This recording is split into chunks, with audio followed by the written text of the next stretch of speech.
Teman-teman tahu gak sih, pelabuhan itu apa? Pelabuhan itu adalah kawasan yang berada di darat atau perairan yang digunakan untuk kegiatan seperti bongkar muat dan penyimpanan barang. Pelabuhan ini bisa dikelola oleh pemerintah atau pihak swasta.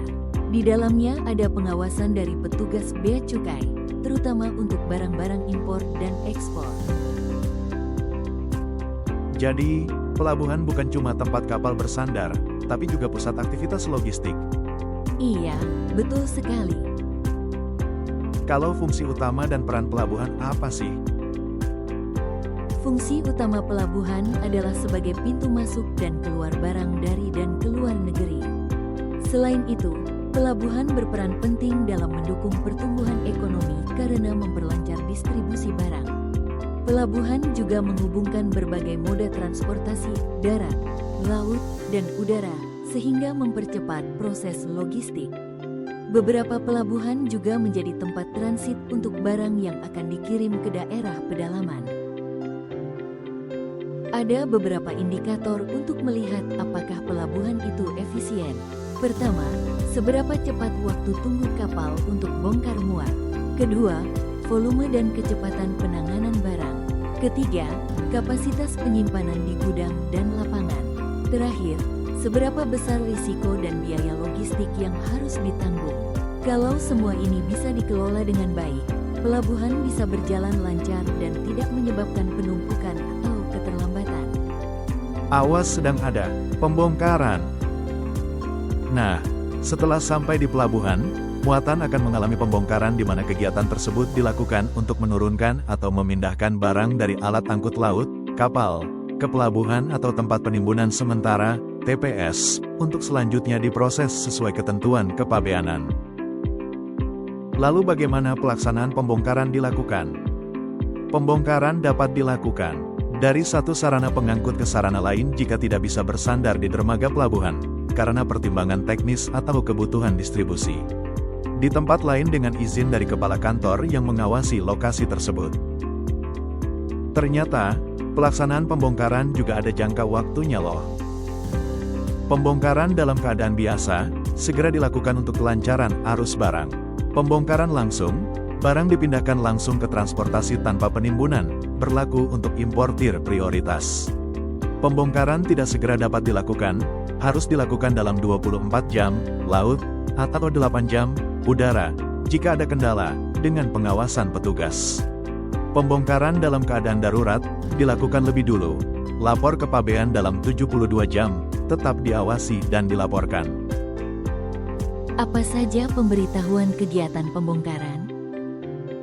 Dalam rangka memudahkan pengawasan, pemberitahuan dibagi menjadi beberapa kelompok, yaitu A. Barang impor yang kewajiban pabeannya diselesaikan di kantor pengawasan dan pelayanan bea dan cukai setempat. B. Barang impor yang akan diangkut lanjut. C. Barang impor yang akan diangkut terus. D. Barang ekspor yang dibongkar kemudian diangkut lanjut. E.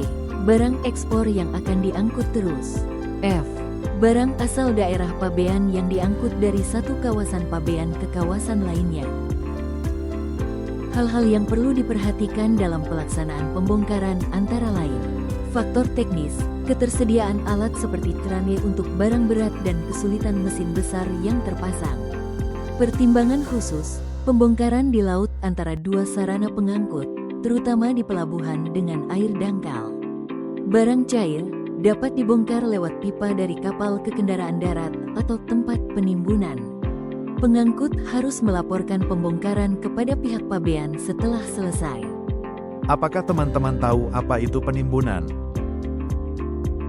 Penimbunan adalah kegiatan menyimpan barang sementara sebelum dipindahkan. Nah, barangnya sendiri bisa dari luar daerah pabean atau yang keluar untuk menunggu pemeriksaan dan administrasi. Syarat dan jangka waktu penimbunan. Barang impor bisa ditimbun di TPS atau tempat lain dengan izin. Alasan pengecualian terkait dengan sifat barang, kendala teknis, atau kongesti. Batas waktu 30 hari di TPS dalam pelabuhan, Lini 1, 60 hari di TPS luar pelabuhan, Lini 2, atau tempat lain dengan izin. Pengusaha tempat penimbunan adalah orang atau badan hukum penerima barang di TPS yang bertanggung jawab atas bea masuk barang yang ditimbun. Kemudian, bagaimana dengan jenis kegiatan penimbunannya? Kegiatan penimbunan untuk menyimpan barang setelah bongkar dengan tujuan tertentu. Jenis tempatnya dibagi menjadi 3, yaitu TPS, 30 hari, untuk barang ekspor, impor. TPP, milik negara, untuk barang tidak dikuasai negara. TPB, fasilitas khusus, penangguhan bea masuk, 12 jam. Konsep dan tujuan kawasan berikat. Kawasan berikat adalah tempat kegiatan industri dengan fasilitas kepabeanan. Tujuannya untuk efisiensi, mendekatkan bahan baku, menurunkan biaya produksi. Fasilitas yang ada meliputi pembebasan bea masuk, pajak, dan peningkatan daya saing ekspor. Kemudahan dan penyelenggaraan pada kawasan berikat merupakan kemudahan kawasan berikat di mana investor mendapat penangguhan bea masuk, pembebasan PPN, PPNBM, PPh 22 PKB, penyelenggara kawasan. PDKB, pelaku usaha dalam kawasan berikat. Terus, apa sih gudang berikat dan gudang importir itu? Gudang berikat adalah tempat distribusi tanpa pengolahan, untuk tujuan ekspor atau masuk ke daerah pabean Indonesia lainnya atau kawasan berikat. Sedangkan, gudang importir adalah tempat yang dimiliki, disewa importir, hanya untuk importir dengan reputasi baik. Tempat penimbunan dalam keadaan tertentu dan entrepot tujuan pemeran. Barang impor dalam kondisi tertentu dapat ditimbun di TPS atau tempat sejenis. Sedangkan, entrepot tujuan pameran adalah gudang dalam kawasan pabean, bebas bea masuk, untuk barang pameran atau ekspor ulang. Masuk materi terakhir nih, yaitu tentang pengangkutan. Pengangkutan dalam kepabeanan adalah proses pemindahan barang antar negara dengan pengawasan pabean untuk mendukung perdagangan internasional. Menurut Undang-Undang Nomor 17 Tahun 2006, pengawasan mencakup analisis kewajiban administrasi dan fisik dari sarana transportasi untuk mencegah kerugian negara. Pengangkut dan orang yang melakukan kegiatan kepabeanan terdiri dari pengirim atau penerima barang atau shipper, supplier, notify party, perusahaan pengangkutan, agen pelayaran atau pengangkutan, freight forwarder, pengusaha pelabuhan, kuasa pengurusan barang, dan Authorized Economic Operator. Pemberitahuan sarana pengangkut, antara lain, penyampaian pemberitahuan kedatangan sarana pengangkut adalah kewajiban kepabeanan harus dipenuhi saat sarana pengangkut tiba atau berangkat dari keluar daerah pabean, baik membawa barang atau tidak. Batasan jangka waktu penyampaian di mana sarana pengangkut yang berlabuh harus melaporkan dalam waktu 24 jam. Jika ada pembongkaran dalam keadaan darurat, laporan harus disampaikan dalam waktu 72 jam setelah pembongkaran. Diangkut terus dan diangkut lanjut yaitu proses barang transit di pelabuhan pabean dan dibongkar di pelabuhan dengan kantor pabean. Sarana pengangkut keluar daerah pabean harus menyampaikan pemberitahuan pabean sebelum berangkat, mencantumkan barang dalam manifest dan membuat daftar barang impor. Kepala kantor pabean dapat membatalkan persetujuan pengangkutan barang melalui daratan. Undang-undang kepabeanan mempermudah pemindahan barang terhambat di pelabuhan ke tempat penimbunan lain.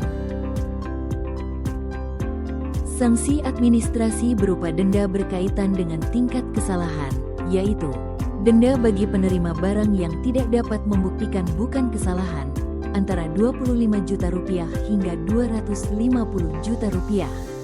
Jika kesalahan bukan disengaja dan dapat dibuktikan, sanksi tidak dikenakan. Pengangkutan barang tertentu, pemberitahuan pabean harus mencantumkan jumlah dan jenis barang saat pengukuran terakhir. Keberangkatan sarana pengangkut wajib menyampaikan pemberitahuan pabean sebelum keberangkatan dan mencantumkan barang dalam manifest.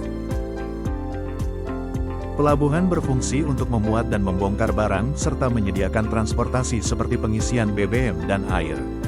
Sebagai titik akhir untuk pengangkutan barang impor dan ekspor melalui berbagai moda, pelabuhan melibatkan berbagai instansi dengan peraturan yang berbeda, di mana kepabeanan berperan sebagai pengawas.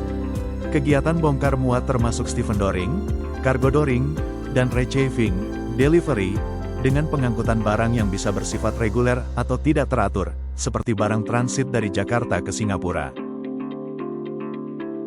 Sekian video pembelajaran mengenai kepelabuhan dan kepabeanan. Semoga bermanfaat. Terima kasih telah menonton.